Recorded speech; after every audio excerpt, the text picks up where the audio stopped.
I think the more in union we are with ourselves and with God, the more easy it is, because it just flows. It is just, I'm joined to the Lord, therefore I'm one spirit with him. Well, what does it mean to be one spirit? Well, it means there's no separation. There's no distance. There's no difference. And that is something which I think is the ultimate, that we realize that we are made in the image and likeness of God. Jesus said, you are gods. Now people can take that to a big extreme and start to say, well, I'm God. I am not God, but I am a God because I'm a son of God. And therefore there's a sense where when I truly realize that I am joined to the Lord, that's my part, is to say, I join myself to you. I choose to prioritize you above everything else. And I join myself to you in the reality of the fact that he's already joined himself to me. He's already done the work, but I just come into agreement with the fact that I'm joined. I enter into being joined, and then it's like I am one spirit. And then I don't know where the motivation is. Was that my thought? Was that his thought? I don't know. Doesn't matter in reality, because how can you separate one thought from another when you're one spirit? You can't. So I think that's the ultimate, where we just are. We are just being who we are in that relationship of union, oneness, that we can't separate it up anymore. It isn't like I'm doing something independent. I'm doing something in union. I'm doing something in oneness. I am one. And I think that will begin to manifest more and more in the future, in a way which people will begin to see it and feel it and sense it, that we are fully representing God. We are truly ambassadors. We are truly sons that are a full reflection of our Father. And I think once that is received, people will begin to connect to God very differently. And ultimately, it is about love.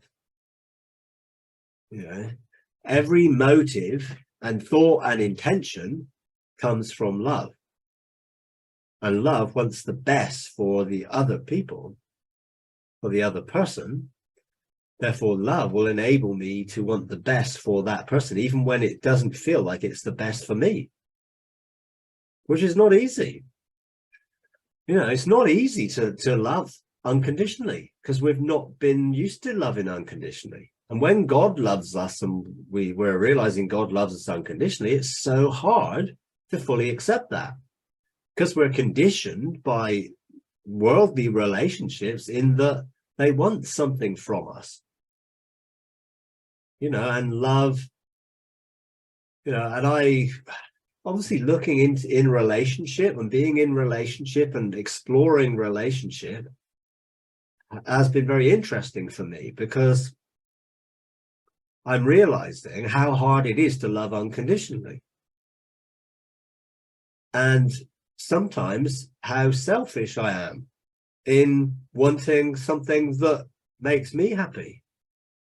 But what if that making me happy doesn't make the other person happy?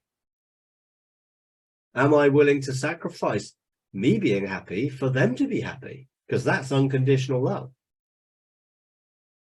If I love someone, I want the best for them. That's easy when the best for them is the best for me.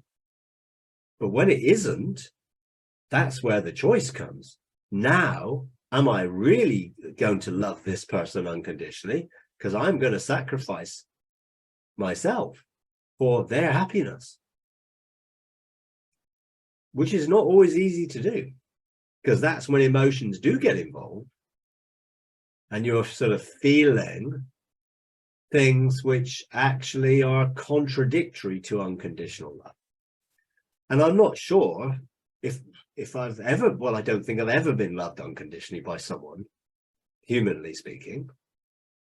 And I guess I doubt whether I've loved anyone unconditionally either. when it boils down to the hard facts of it, because my emotions have got involved, but I'm working on it. In a sense, I'm looking for the Father to inspire me not to be moved by my own desires or needs, but to see from the other person's perspective. If you enjoy these videos, would you please take a moment to like, comment, and subscribe? It really does help. Thank you very much.